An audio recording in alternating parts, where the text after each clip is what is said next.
Welcome back sa ating channel. Naging mainit nga na usapin sa mundo ng social media. Dito nga natin makikita na talagang natai at nagtago na lamang si Kuting ng Norte na ito nang makita niya ang mga general at army na nasa harap mismo ng Malacanang. Dito nga natin makikita na talagang tuloy-tuloy ang hakbang ng ating mga general at men in uniform. Dagdag nga ng maraming netizen na talagang tuluyan na lang itong si Kuting ng Norte na ito para i-take over ni Vice President Sara Duterte ang palasyo dahil nga naman hindi ginagampanan ni Kuting ng Norte ang kanyang tungkulin sa bansang Pilipinas. Ito nga ang nakakalungkot na katotohanan. Banat nga ng maraming netizen na talagang mas maganda nang umalis si Kuting ng Norte na ito sa bansang Pilipinas kung hindi niya rin lang gagampanan ang kanyang tungkulin na sinumpaan na paglilingkuran niya ang taong bayan. Ngunit ang nakakalungkot na katotohanan, ang pinaglilingkuran niya ay ang pera at salapi, ang pangungulimbat ng kaban ng bayan. Ang nakapagtataka pa mga kaibigan, sabi ni Kuting ng Norte na kinainisan ng maraming men in uniform na wag na daw hanapin ang budget ng control flood na 5,500 control flood na halos bilyon ang budget neto dahil binanggaraw ito ng barko at wala na. Dito nga natin makikita na sa kanyang interview pa lamang ay pawang kasinungalingan na ang ginagawa ni Kuting ng Norte. Puro palusot ang kanyang ginagawa. Kung kayo ba ang tatanungin mga kaibigan, naniniwala ba kayo na isang bangka lamang ang magbabangga sa control flood na ito ay talagang mawawasak na? Ito nga ang nakakalungkot na katotohanan. Ano ang inyong mga opinyon? Just comment below sa ating comment section at ating pag-uusapan sa susunod na video. Para nga sa karagdagang impormasyon, panoorin nga natin ang buong video. At kung bago ka pa lamang sa aking channel, huwag kalimutan i-click ang subscribe button at notification bell para lagi kang updated sa ating mga bagong video. At para sa solid viewers natin dyan, maraming salamat sa walang sawang pagsuporta. Sa natin, ganyan pa rin. Di ba kayo nagsawa sa ano? Kakainis na rin di ba? Kaya ako I'd rather na do something positive Ayan, FGF. At least may positive na makatayo lang ng kalahating milyon na members, no? Na fighters, kamo. Na members sa barangay. That means, on average, 15 sa isang barangay. A section, that's good enough. Yung mag-i-start ng nucleus ng defense ng barangay. That's good enough. Kalahati, 500,000. Pero kung, quiet. Namimiyasa na kayo. Marunong magtagalog. Behave! So, yun. Yung dun if we are able to come out with 500, okay sana, di ba? So, quiet. Figaro. Isang sabihan lang, ha? Tagalog. Griping. Galit. Inangasan ako, ha? Ruben Ancheta, good morning po. Watching po kayo dito sa Redmond, Washington. Uy, musta na kayo dyan? Taga Nagilian Road, Baguio po kami. Nakabase kami dito sa US. Kamusta kayo dyan? Ingat-ingat lang kayo dyan, ha? Mainit ang Washington sa mata ng mga kalaban ng US. So, ingat kayo dyan. God bless kayo. Thank you, Rowena. At kailan kayo uwi dito sa Nagilian? Troy Rosais, magandang gabi. Manuel Mendoza, good evening po sir. Commander Dado, isa lang po ang sasabihin ko kay BBM, drug test. Agree. Thank you. Buti ikaw na nagsabi mo muna bago bla bla. Integrity is a virtue of a true Filipino. Bayan muna bago ang sarili. Tsaka presidente ng Pilipinas. Hindi pwede yung kung ano-anong ikot-ikot, ganyan-ganyan, tapos nun. Presidente ka. Nung sinabi ng COMELEC magpa-drug test, drug test naman siya Di pa siya presidente nun. Ngayon, yumabang na ba? At very powerful na tingin sa sarili niya.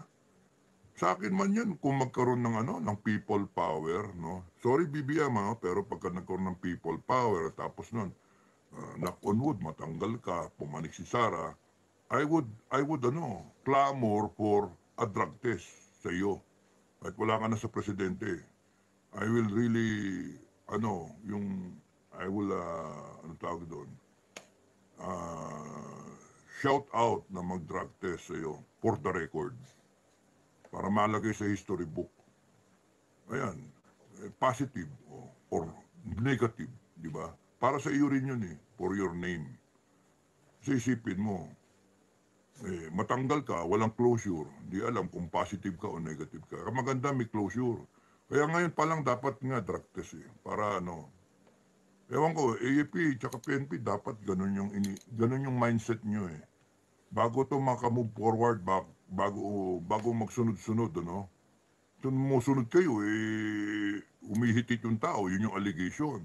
Ngayon, yung mga lawyer at yung mga magagaling, kung sino yung nagbibintang, kayo mag-prove. Ay po, tragis yan. Manggunggong kayo Presidente ng Pilipinas yung pinag-usapan natin. Buhay ng 119 million na Pilipino. Kaya hindi pwede yung ganun-ganun. Mali yung ninyo Magpa-drug test kayo. Ngayon, kung dadating tayo sa panahon na iikot yung gulong there will always be reckoning. There will always be reckoning. Kaya kayong mga tumayo na nagbulag-bulagan at nalagay ang bayan natin sa alanganin. May reckoning lagi. Choice nyo yan na ganyan kayo. Choice nyo yan. Pero kunyari dumating tayo sa panahon na umikot yung gulong, dapat magpa-drug test na lang para tapos na ang buto-buto. Di ba? Huwag nyo dodoktorin. Huwag nyo it has to be credible. So, yun dapat ang mindset ninyo Dadandaan sa paano kung totoo nga, paano na? Ano yun, susunod ba ako? Kunyari, ako yung general ngayon, susunod ba ako sa isang presidente na tumitira? Putang ina nyo. Tarantado kayo. Utusan mo kami gumera sa China, tas ganyan. Tarantado ka pala Ganun ang akin. No? Gago ka pala Magpa-drug test ka para sigurado. Hindi, masyado kayong ganun. Bow. Masyadong protocol bound. Masyadong ganun. Teka muna, nagkaroon siya ng power kasi binoto siya ng taong bayan. Pumayag lang tayo. Yun. Kaya nga namumura ni vlogger Puta na yung mga bumoto kay BBM. Yun Kaya yun, out of sheer disappointment Walang magawa siya, nandyan He's there to stay. Yung AFP walang gawin, yung PNP walang gawin. Ganun pa. Kaya nga yung tao nagmumure. Yun. Na wag niyong pe-personalin, wag niyo pwede, pero sumagot din kayo, PI ka rin, gano'n. Pero wag niyong pe-personalin yung kasi I think ang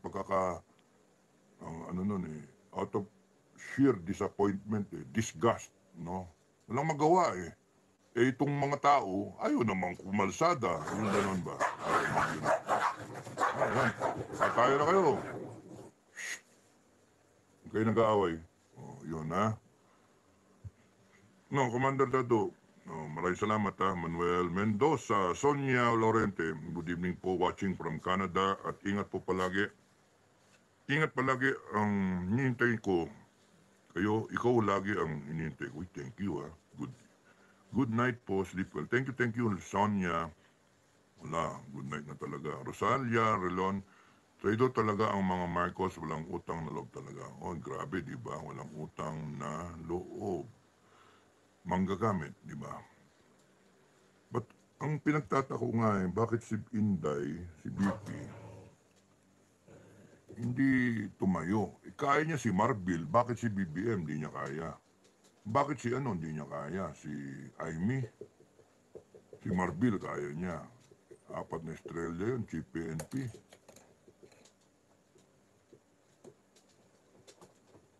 Ano na tayo? Kasi ang tao hinihintay leader. Yun yung tao hinihintay leader. So, tingnan natin, abangan na lang natin. Sa ngayon, protect Inday Sara. Mga security, may choice kayo may choice, sinabi ko You can, ako may choice ako nun Sinabi ko, it will not affect my career. Pwede ba ako sa sarili ko, sir? At kahit hindi ako ma-assign kung saan man, ang tingin ko sir, ma-assign ako sa magandang mga unit kasi natuto ko sa iyo sir eh. Oh. Isipin mo, isang taon ko sa iyo, katumbas 30 years in the service. Isipin mo, kinakausap mo pa si Aguinaldo. Pati kukwento sa akin yun. Aguinaldo mula noon, Katipunan. Kinukwento ni Aguinaldo yung lahat na nangyari. Kinukwento sa kanya, Kapitan C. Cañeso. No, imagine lahat yun, pati yung Jabida, kinukwento, pati yung Jabida 2, etc. Oh. Oh, and then, what you do as a commander. Eh, di parang commander na rin ako, di ba? Kaya nga ako yung kapitan na kung mag-isip, parang general. Kasi, isipin mo 2 taon ka, eh, katumbas nun, 60 taon eh, sa serbisyo. Eh, iba nga, di ba matututunan yung natutunan ko dito. Kaya nga yung Marawi, kwentuhan kami. Tapos yung sa 44, Mamasapa, kwentuhan kami. Sa compare notes. Tawan-tawa ako kasi kuwang-kuha ko na yung niya eh. Alas 7 hanggang alas 8, laglag mo yung kanyon. Ibagsak mo yung unang putok. Pagka hindi, relieve yung commander. Ganun ba? Diba? Ganun yung commander. Oh, di ko kailangan ng mapa. Social studies na map, Google map o military map. Di ko kailangan. Kailangan ko contact, radyo o cellphone. Kausap ko yung tao doon sa on the ground mismo. Oh, nakikita mo ba yung kanyon, yung dyan? Yung river bend, yung may tulay. Nasaan kayo? Malayo kayo doon? Malayo, sir. Magkano kalayo? 100 metro, 200 metro. Okay, fine, that's good. Sige, puputukan ko ha. Puputukan ko. Boom, kunana. Oh, yun. Oh. Clock method, nasaan ka? Sir, kunyari, sa likod niya lumapag. Sir, nasa 7 o'clock, 100 meters. O di alam ko na yung posisyon niya. O yun eh, ito yung binomba ko. By clock method. By clock method, 1 o'clock, kunyari, 1 o'clock. So, 12 o'clock being north, 11, ganyan, 11, at 12, 1, 2. O 2 o'clock, kunyari, 100 meters. So mula dito, north being 12 o'clock, 2 o'clock siya. Uy, ayun na, 100 meters, plat sa mapa. Kanyonero, plat sa mapa. Oh, gaano kalayo mula sa position mo, by clock method, yung mga kalaban. Sir, ang lapit na, 50 meters away. Napaligiran na kami. Sige, puputok ako. Sa north mo ha, sa 12 o'clock mo, puputok ako. O, yan na, bung ko na. O, bung. O, saan tumakbo ang kalaban? Sir, saktong lumapag na 12 o'clock, 50 meters away. Pero tumakbo sila, palayo. Saan papunta? 1 o'clock, 2 o'clock, 12 o'clock, 11 o'clock, 10 o'clock. Sir, 12 o'clock pa rin pag ganun sila. Okay, sige, hahabulin ko. Para for effect, bum, bum, bum, bum. Buhay yung sa 44. Magaling si Cañeso eh. Yung mga iba nga niya na ituro, hindi ko alam. Pero lumalabas dahil sa iba yung mindset kasi, alam mo. Iba eh. Yun yung commander talaga, hanip yun. Nakakabilib eh. Yun yung tipong, may nahuli kami nagda-dynamite fishing. Ilan? 3, sir. Sinong may-ari ng dinamita? Ayaw umamin, sir. Barilin mo yung isa. Tapos tawagan mo ko. Aamin yan. Malalaman mo na kung sino. After 10 minutes. Sir, umamin na, di ba? Yes, sir. Sino may-ari? Yung binaril ko, sir. Sino may-ari? Nung dinamita, walang magsalita. Babarilin ko kayo. Ayaw. Sino may-ari? Ayaw. Bang! Bungkunana, patay yung tao. Yung 2 na tira. Sino may-ari? Yung sir, ibinaril mo. Moral lesson, dead men tell no tales. Hanip yung mga anecdote niya, no? Dead men tell no tales. Okay, so, ganun yun. Sayang nga eh. He would have been a good chief of staff. Okay, Ki, Kamkay, magandang gabi. Troy, Ursais, Sir. Ewan ko. Emily Eliasar, good evening. Magandang gabi, Emily. Boy Yapos, ano meron dito? Ito, ewan ko.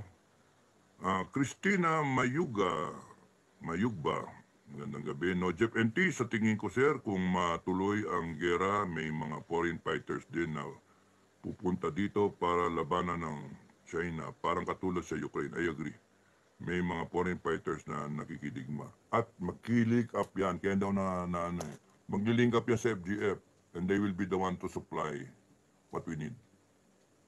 So, relax. Ang kailangan natin, organized tayo. Organized. Kaya nga ako nagsasabi 2M eh. 2M. Yeah, forward looking lang. Kung sakasakali. Kung hindi man, at least ready. Wala namang masama na ready eh. 2M, sipin mo yan 2M. 2M na. Ano yan? 2M na, 4M na Granada. Tigalaw eh. Oh. Bawat na fighter. Anyway. Okay. So meron ng mga nagpapasok na no to war but prepare always. Kaso pinapayagan ba tayo bumili ng mga bagong gamit ng Amerika puro asa sa bigay na second hand ang AFP. Mga leader hindi naganda. Ayan, tuloy ang layo ng diferensya. Dragon, bulok na bulok sir, sabi. Jones, thank you sa comment mo. O talagang gano'n napagpabayaan. Actually, hindi AFP eh. AFP they have to make do, kung sino man yung naging chief of staff, mula noon hanggang ngayon, they have to make do kung ano yung budget. Gano'n naman lahat ng agency kung ano yung budget. Nagpo-propose ka, you're hoping na mapasa, pero deliberate, Congress, Senate, baba yung budget, slash. Yun na yun, kung ano yung budget. Hindi kasalanan ng AFP. Ngayon yung mga binibigay ng mga bigay yun, wala yun sa budget. Bigay, second hand, etc. Marunong na yung AFP, ayaw na nga ng mga second hand eh. Kasi alam na, ilan na yung namatay sa mga second hand eh. No, ilan na yung bumagsak na helicopter. Marunong tayo ngayon, bumibilin tayo. Ang problema dahil sa budget na maliit, nagko-compromise tayo. Kung dapat yung mga FF ang binibili o kaya yung mga Gripen, nag-compromise tayo, nag-FA-50 tayo. So yun yung At siguro, one step yon para marunong magpalipad ng mga jet, o fighter yung ating mga piloto. And then, kukuha na ng mga fighter talaga na highly rated. And then, yung mga next breed ng mga piloto, trainer na lang yung FA-50. Pero yung pananaw, kinakailangan, ang thinking natin, ilan ba talaga kailangan? 100, 200, yung ganun ba? Hindi yung 24 o 12, yung ganun, 30. Hindi, dapat, what does it cost to have 200? Ang problema nun, naluluma rin yun. After 50 years, kunwari, wala na rin, di ba? So, babili ka na naman. Kaya nga iba yung pinag-iisipan talaga, yung budget. Politiko natin talaga may dyan, may problema. Nakapag-budget nga ng 5.7 trillion eh. Nakapag-budget nga ng mga ayuda eh. So, kung binibigyan nyo yung halaga yung external defense, para hindi tayong kawawa sa China, tama lang yung 20% of the annual budget. Whichever is higher, 1 trillion or 20% of annual budget, whichever is higher. So in this case, kunyari ang budget is 6 trillion, multiply mo ng 20%, 1.2 trillion dapat ang budget ng AFP. Ganon. Kung magbabudget lang kayo ng 4 trillion, 20% nun, divided by 5, 800 billion. O, di ba? Pero kung yun nga, 20%. Pero whichever is higher, kaya dapat 1 trillion ang budget. So whichever is higher. So along that line of thinking, 1 trillion pesos or kaya 20% of annual budget, whichever is higher. Kung baka sa nakapeg tayo, 1 trillion ng 1 trillion plus ang budget ng AAP. And in 5 years, naka 5 trillion tayo. Compare nyo yun sa 30 years, naka 2 trillion lang tayo. So ang laki ng ihahabol, malaki ang ano. At ang pinakamaganda diyan, ang isipin na tayong gumagawa ng sarili natin. Barko, kung kaya natin yun, hindi. Pwede, country to country, no? Mga baril, mga ganun ba. Night vision. Kung ano yung kaya natin gawin, tayo na dapat gumawa para may trabaho pa yung ating mga... Parang naglabas ka ng bilyon o trilyon na kamo, budget, pero pupunta rin pala sa ekonomiya natin. Kasi later on, pagka may excess ka, bebenta mo. Kasi maganda naman pala yung mga ginagawa natin. Yung ganun ba, baril kunyari, benta mo. Dami bibili ng baril. Ang market mo, ilan? 8 billion people in the planet, kalahati niyan, 4 billion, kalahati, 2 billion. 2 billion na baril. May supply mo yung 100 million. Magkano isa? Tubo mo kunyari, 1,000. Tubo tayo. Bakas babalik babalik at babalik din yung nilabas na pera dahil sa tas nagkakatrabaho pa yung mga Pilipino. Sana ganun yung mindset ng mga politiko natin. Hindi yung pansarili kasi. Okay. Bicolano makulit. Sir, sasampu pa lang po kami dito sa barangay namin. Okay na yun. Karamihan ayaw maniwala. Ayan, okay lang. Okay lang. Kung sasampu kayo, okay na yan. Basta kaya, ang punto dyan, matitipensa mo yung pamilya mo. Okay lang yan. Wala namang grade 2 eh. Kung sasampu kayo, kita yung pagka pumutok ang gera, kita mo kung di yan mga sumali. No? Hindi yan sumali. Tawanan nyo. Kayo tatawa sa pagka nagagera. Ganun talaga mga Pilipino, sama ng ugali ng Pilipino eh. Negative eh. Kaya that's why we have a country like this eh. Hazel Aquino, sir, napanood niyo pa yung sinabi ni Solgen about sa ICC kesyo nilaglag na ng palasyo sila PRRD Bato, General Albayalde, General Maramat. Ay, nako. Tinetesting nila yung yung tao eh. No? Yun ang tingin ko doon. Tinetesting, naglalabas-labas ang balita. Nitignan yung reaksyon ng mga tao. Pagka complacent yung tao, tahimik, ibig sabihin, dulusot yan, nyari si Duterte. Mali reading eh. Hindi nila alam, hindi na iniisip na yung tao, ano lang yan, nagmamasid lang. Pero pagka kunyaring binira nila si Duterte, at yan nagtawag, nako, good luck kayo. Kaya nga, mali yung mga advisor. In the first place, ba't nung gusto nyo mahati yung Pilipinas? Mga hayop kayo. Kaya pwede ba good governance lang, BBM, yun yung sasalba sa'yo, good governance. Drug test, yun. Para, kasi habang tumatagal. Now, kung yung AFP, dapat buo kayo. PNP, dapat buo kayo. And dumating yung punto na you will have to take a stand. I hope magkakaparehas tayo.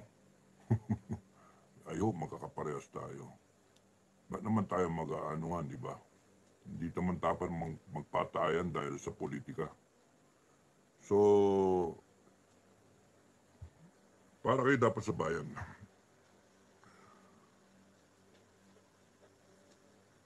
Captain ng president natin in 1990 was President Corazon Aquino. Yeah, hanggang 92, di ba?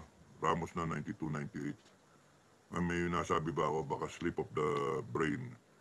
Hello, Sir Dado, let's not give up protecting our families and country. God is on our side. Correct. Thank you, Fred B. Thank you. At saka, no one can stop us. Ay, patigil nila tayo? Bakit? Ba't tayo papatigil? Pirma kayo. Sige, pirma kayo. We will sue you to the last centavo. We will sue you. Milyon kami magpapile ng class suit sa inyo. Pagka nagkaputukan tong gera at pinatigil nyo yung FGF, tapos nagkalasog-lasog yung pamilya namin, may mga namatay at nasunog yung mga bahay namin. We will sue you. Putragis kayo. Putang ninyo, hayop kayo. Ganun lang kasimple, Pilipino tayo eh. Huwag kayong nagmamarunong na mga politiko, no? Alamin niyo yung nasa konstitusyon. Alamin niyo kaya kayo nandyan dahil sa amin, sa taong bayan. Kaya hayaan nyo na lang kami na iniisip namin protekta yung pamilya namin because you cannot deliver. You will not deliver. Baka mamaya yung pamilya nyo pa masagip namin eh. Yung mga politiko na masama intensyon, masama politiko na personal lang ang inahabol. You mess with FGF, you mess with everyone in FGF. Ganun lang yan. Okay. Nananahimik kami. Gusto lang namin protektahan yung pamilya namin. Hello, Cap Dado, watching from Milan, Italy. Thank you, Maribic Garciano. Thank you, Maribic, ha. Hello, Milan, Italy. Datu Daud. Gaya, Gayan Tukhan. Morning po, maraming salamat. Datu Daud. Marieta Villanueva. Good eve po, Sir Dado, watching from Bulacan. Thank you, thank you. Hello, Bulacan. Techi Otero, present po, Sir Cap Dado. Thank you, Techi. Perlas Vlog, good evening po Sir Dado. Sir, natanong ko lang, kailan ba tayo mag-EDSA kasi wala na itong gobyerno na to. Ewan ko, hindi ako sasali sa EDSA na. Hindi na, ayoko na. Hintayin niyo si BP Sara kung tatayo siya o hindi. Alpi Maribohok, akin na napahinga naman, pahingi naman isa ng aso. Ay, wag. Ito ito yun, halika. Maguling bahay, no? Sensya na kayo. Ito, yung nanay, nagpapadede. Nalosyan ka na, oh. O, di ba? Alam niya, uy, anong nangyari sa'yo? Uy, gutom ka na ng payat na, eh. Oh. Payat na, kailangan to, mag-ano na. Uy, okay ka lang? Okay ka lang? Okay lang. Okay.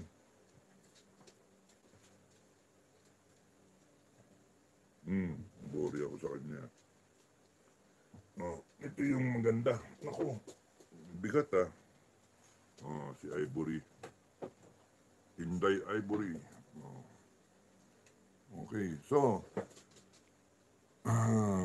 Alpi Maribohok, isa. Very merry, good evening sir. Shermaine Labitad, good evening sir. Joy Inamak, Sir Dado, meron bang mga nagpaplano para sa igaganda ng bayan? Ay, meron siguro. Ewan natin.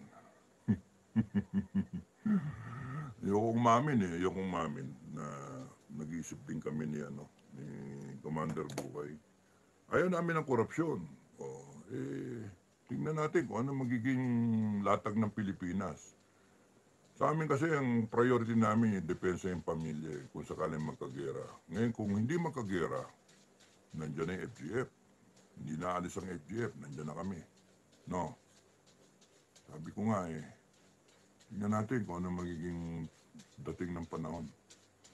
Basta ang gusto namin, maganda lang ang Pilipinas. Uy, siya nga pala.